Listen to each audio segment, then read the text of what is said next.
Bonjour, chers combattants de la liberté, chers dignes fils de la nation debout du Togo.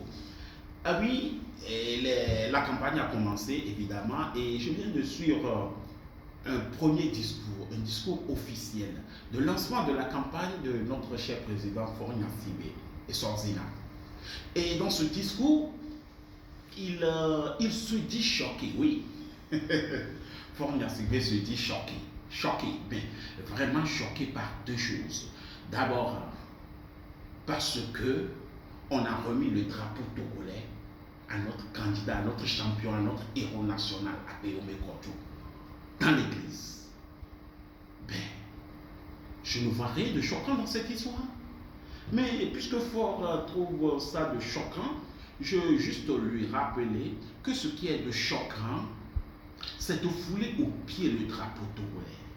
C'est d'envoyer les militaires massacrés, torturés de simples manifestants, les mains libres et vides, qui avaient le drapeau sur eux, qui avaient le drapeau au fond, qui tenaient en main le drapeau, c'est de les avoir entachés de sang, c'est d'avoir troué le drapeau togolais de balles, en fusillant les gens, c'est d'avoir gazé le drapeau togolais, en mettant de gaz lacrymogène sur des manifestants paisibles qui avaient le drapeau en main. C'est ça, profaner le drapeau. Remettre le drapeau dans ce cadre solennel, avec autant de respect et de solennité à notre champion, n'a rien de choquant. Deuxième point, Faure se dit choqué parce que Apéomé Koto a fait un discours, s'est adressé à l'armée. Mais nous savons que le problème du Togo, c'est l'armée. Si on a su garder le pouvoir jusqu'à présent, si on a pu dérober les urnes, si on a pu maintenir une pression permanente sur la population, les menaces, les intimidations, c'est pas l'armée. Donc, qu'il ne s'étonne pas aujourd'hui qu'un candidat veut réconcilier le peuple et l'armée, la nation et l'armée. Non, c'est fini. L'armée de côté, l'armée notre ennemi public numéro un. Non, l'armée c'est un partenaire. L'armée c'est nous. Chaque famille, chaque village, chaque région a un de ses membres de famille, un de ses amis, une de ses connaissances dans l'armée. Donc, on ne saurait dissocier la nation de l'armée. Et quand il dit ça, il est choqué. Ce qui choque mon président, ce qui choque, c'est de voir qu'il y a une cour constitutionnelle dans un pays et au décès de votre papa, vous êtes allé prêter serment devant l'armée pour prendre le pouvoir. C'est ça qui est choquant.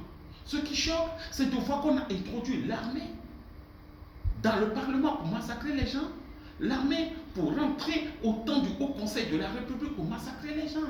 Ce qui choque, c'est de voir qu'on a tribalisé l'armée. Ce qui choque, c'est de voir qu'on a une pression terrible sur chaque officier, surtout les officiers d'EM. C'est ça qui choque. Donc, de grâce, l'essentiel des choses qui peuvent choquer vous crèvent l'œil, sont à votre portée, vous ne le voyez pas. Raison pour laquelle moi j'opte pour le candidat de la transition, le candidat de la réconciliation, le candidat de l'amour et de la paix entre les peuples, le candidat trait d'union, le candidat qui viendra mettre un gouvernement d'union nationale en place, le candidat qui va ouvrir la prison, faire sortir tous les détenus politiques, réconcilier l'armée, le candidat qui est capable de mettre les ministres unis, les cadres unis dans son gouvernement pour qu'on puisse travailler main dans la main. L'alternance 2020, c'est non négociable, c'est maintenant et à jamais. Je vous remercie, restons engagés, votez Zélia. Merci.